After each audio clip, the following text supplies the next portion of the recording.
আসসালামু আলাইকুম প্রিয় শিক্ষার্থী বন্ধুরা, আশা করি সবাই ভালো আছো। আলহামদুলিল্লাহ আমি ভালো আছি।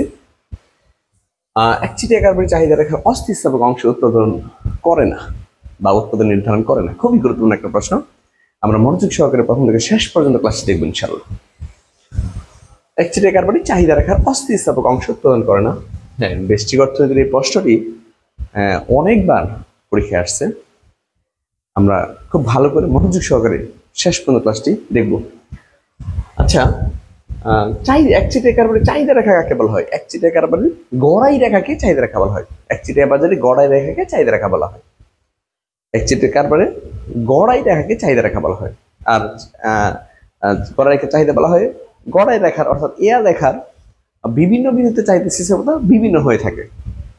তো একচেটিয়া কার্বনের চাহিদা রেখার অস্থিতিস্থাপক যে অংশটা, চাহিদা রেখার মধ্যে স্থিতিস্থাপক অংশ আছে, অস্থিতিস্থাপক অংশ আছে। তো অস্থিতিস্থাপক অংশে উৎপাদন নির্ধারণ করে না। আমরা চিত্রের সাহায্যে বিষয়টা দেখাবো। তো শুরুতে এবার লিখবা যে একচেটিয়া কার্বনের গড়াই রেখাকে চাহিদা রেখা বলা হয়। একচেটিয়া কার্বনের গড়াই রেখাকে চাহিদা রেখা বলা হয়। আর চাহিদা রেখার বিভিন্ন বিন্দুতে চাহিদা স্থিতিস্থাপক বিভিন্ন হয়ে থাকে। চাহিদা রেখার অস্থিতিস্থাপক অংশে উৎপাদন নির্ধারণ করে না। এর কারণ নিম্নে চিত্রের সাহায্যে ব্যাখ্যা করা হলো। আমরা এরপরে চিত্র অঙ্কন করব।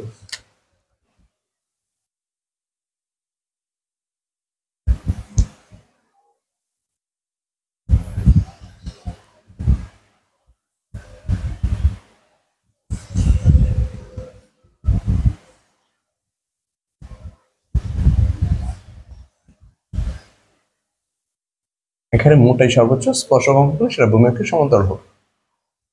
আচ্ছা, এটা হচ্ছে টিআর।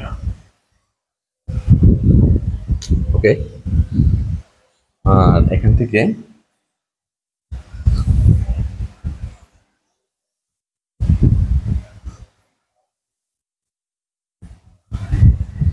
এয়ার রেখা, যে এয়ার রেখার মধ্যবিন্দু একদম এয়ার রেখা, এটা হচ্ছে তোমার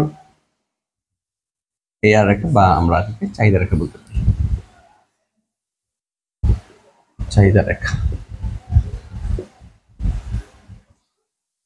ঠিক আছে। আর হচ্ছে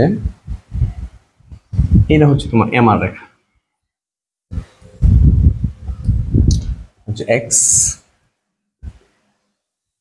0 0 ওয়াই ওয়াই। এই চাহিদা রেখার মধ্যে স্থিতিস্থাপকতা বিভিন্ন ধরনের। যেমন এখানে স্থিতিস্থাপকতা হচ্ছে তোমার অসীম, এখানে স্থিতিস্থাপকতা হচ্ছে তোমার 1, আর এখানে স্থিতিস্থাপকতা হচ্ছে 0। তো এখানে যে অংশটা আছে, যেমন এই অংশটুকু, এটা হচ্ছে স্থিতিস্থাপক অংশ আর এটা হচ্ছে অস্থিতিস্থাপক অংশ।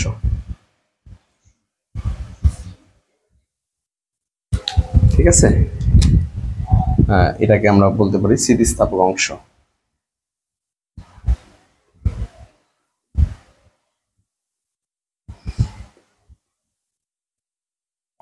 আর এই অংশ হচ্ছে অস্থিতিস্থাপক অংশ।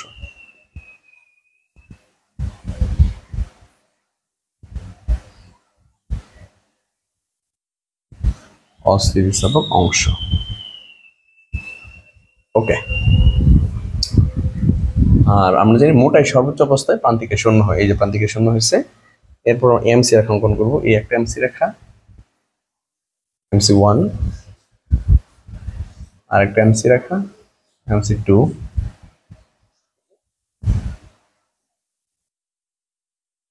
আর একটা এমসি রেখা MC3।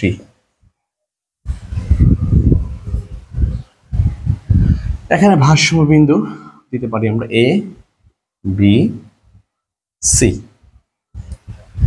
ABC। ঠিক আছে, এটা হচ্ছে মোটাই,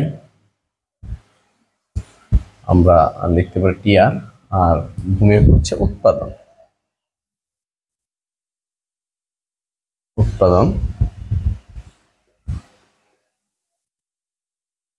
উৎপাদন আর এই পাশে হচ্ছে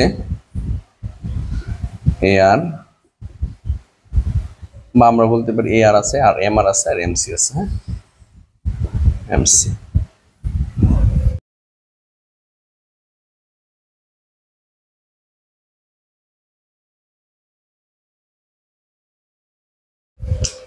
ঠিক আছে, এইভাবে আমরা চিত্র অঙ্কন করে নিব। এবার ব্যাখ্যায় যাও। চিত্রে উপরের চিত্রে চিত্র উপরের অংশে ভূমিক উৎপাদন, লম্বকে মোটায় নির্দেশ করা হলো। চিত্রের নিচের অংশে ভূমিক উৎপাদন এবং লম্বকে গড়ায় প্রান্তিকায় প্রান্তিক ব্যয় নির্দেশ করা হলো।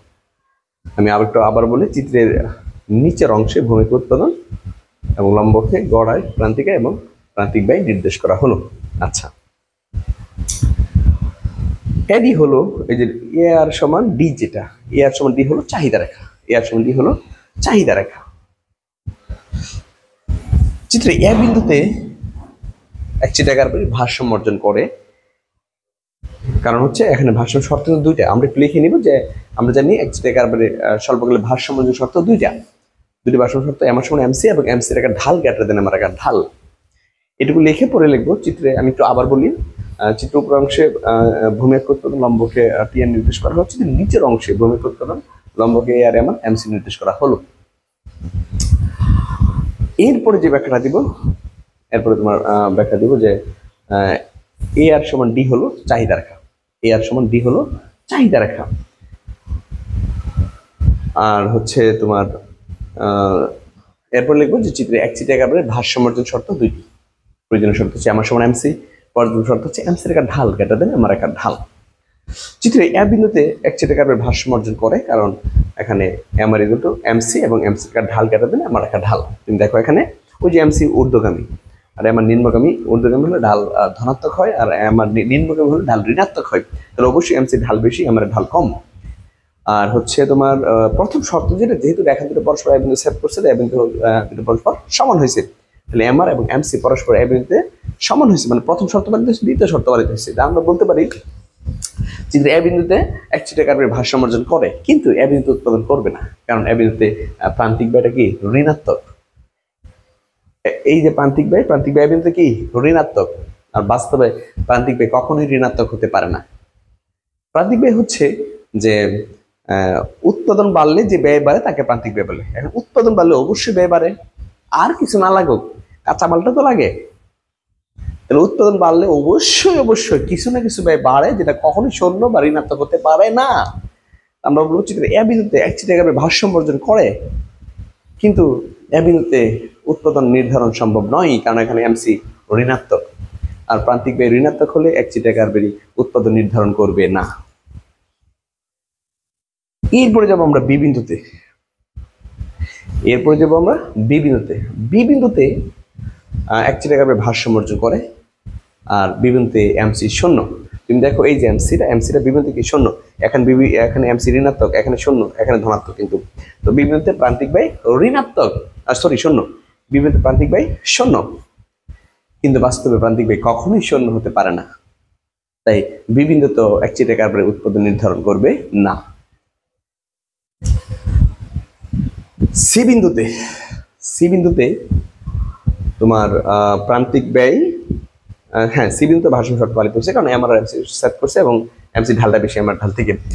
সি বিন্দুতে একচিটাকার ভারসাম্য অর্জন করে, ভারসাম্য অর্জন করে।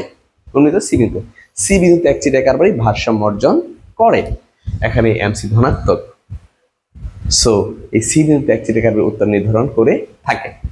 তাহলে আমি বুঝতে পারলাম যে এই ওয়ানের পর থেকে, অর্থাৎ বি বিন্দু থেকে একদম বি বিন্দুর নিচে এমআর যেখানে ঋণাত্মক অথবা এমআর যেখানে ঋণাত্মক অথবা এমআর শূন্য, আমরা বলতে পারি এমসি যেখানে ঋণাত্মক অথবা এমসি যেখানে শূন্য, ওই অবস্থায় চাহিদারা অস্থিতিস্থাপক থাকে। আর অস্থিতিস্থাপক, এখানে আমরা লিখতে পারি অস্থিতিস্থাপক অংশ,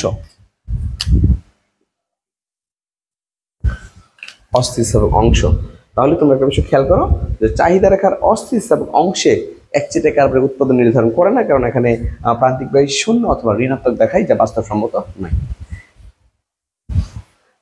আশা করি সবাই বুঝতে পেরেছো।